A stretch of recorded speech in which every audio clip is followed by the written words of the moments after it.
借尸还魂是天地不容的大事，绝对不跟别人讲。快点，快进入他身体里面。上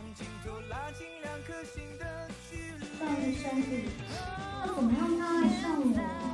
现在竟然还要我输着把自己男朋友给掰弯！天哪！两个大人抱在一起，多难看。傻瓜，是兄弟的我不可以。